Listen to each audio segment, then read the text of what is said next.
হুজুর, আজকের বিশ্বকাপ ম্যাচে সৌদি আরব জিতেছে, একজন মুসলমান হিসাবে কি এটার কারণে খুশি হওয়া উচিত নয়? আজকের খেলা সৌদি আরব জিতছে, এজন্য মুসলমান খুশি হতে চায়। আহারে মুসলমানের জয় এবং পরাজয়, সফলতা এবং ব্যর্থতা, এটা খেলার মতো ফালতু জিনিসের উপরে নির্ভর করবে। সৌদি আরব কেন, সব মুসলমান দেশগুলো যদি বিশ্বকাপ জিতেও যায়, তাতে ইসলাম জিতবে না ভাই। আর যদি সব ম্যাচে হেরে যায়, তাতে ইসলাম হারবে না। মুসলমানের সফলতা হলো শয়তানের শয়তানি ধরতে পেরে এসব চক্রান্ত থেকে নিজেকে বাঁচিয়ে রেখে আল্লাহর গোলামি করতে পারার মধ্যে। মুসলমানের ব্যর্থতা হলো শয়তানের ফাঁদে পা দেওয়ার মধ্যে। ও যুবক, তুমি যে খেলার পেছনে সফলতা খুঁজছ, এটা নিয়ে আমার আশঙ্কা হচ্ছে যে শয়তানের ফাঁদে তুমি পা দিয়ে ফেলেছ। তুমি অজাগায় সফলতা খুঁজছ।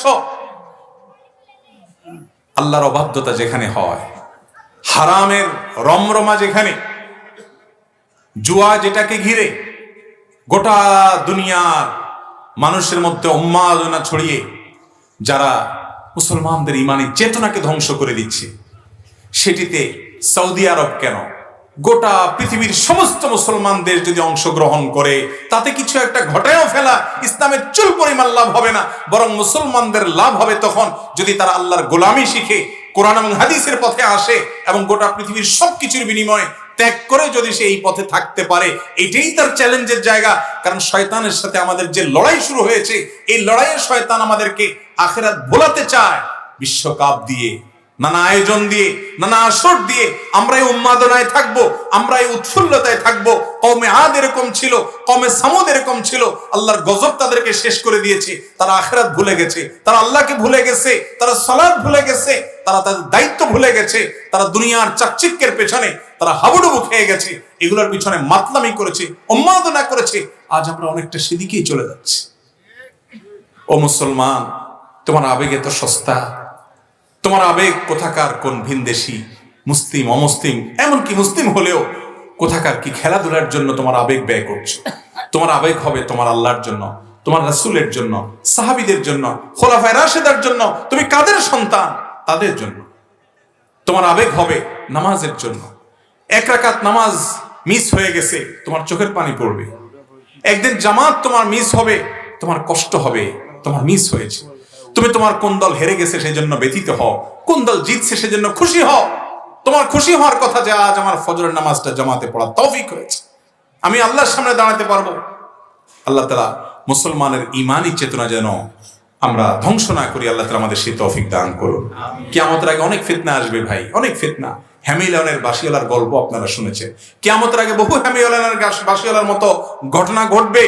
এক এক ডাকে হাজার হাজার লক্ষ লক্ষ কোটি কোটি মানুষ এদিকে ছুটবে যে ইমানি চেতনা হারিয়ে ফেলবে।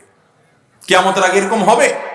এই টাইমে ইমানের উপর অটল থাকা বড় কঠিন, বড় কঠিন। অতএব সৌদি আরব কেন, পৃথিবীর কোন মুসলিম দেশের খেলায় জেতা হারা এটা একজন মুসলমানের জীবনের কোনো গুরুত্বপূর্ণ সাবজেক্ট হতে পারে না।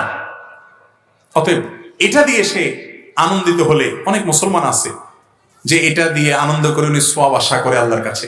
আল্লাহ রাব্বুল আলামিন সওয়াব দেওয়ার মালিক, সেটা নিয়ে আমার হাত দেওয়ার কিছু নাই। কিন্তু কোরআন হাদিস ঘাটলে আমরা জানি যে কোরআন হাদিসের আলোকে সওয়াব পাওয়ার রাস্তা কোনটা, গুনাহ পাওয়ার রাস্তা কোনটা। আজকে আমার অফিসে এক যুবক আসছে, তো প্রসঙ্গত জিজ্ঞেস করলাম, যুবক মানুষ ছবি তুলতে আসছে আমার সাথে। বললাম কোন দলের সাপোর্ট করেন ভাই? বলে হুজুর আমি আজকে সৌদি আরবের সাপোর্ট করি, কারণ আমি ব্রাজিলের সাপোর্টার। আমি তখন জানতাম না যে আজকে কোন দলে খেলে। অনেক পরে আমাকে অফিসে একজন বলল, ভাই আজকে কি সৌদি আরব আর্জেন্টিনা খেলা। আল্লাহু আকবার।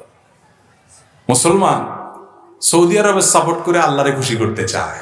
সৌদি আরব যদি কোনো কুকাম করে জিতে, তো সেখানে আমরা তারা সমর্থন করলে আল্লাহ খুশি হবে? সৌদি আরব কি আমাদের জন্য এতই মডেল যে যা করবে তা আমরা অন্যের মতো সমর্থন করব? আল্লাহ তাআলা আমাদেরকে বুঝার তৌফিক দান।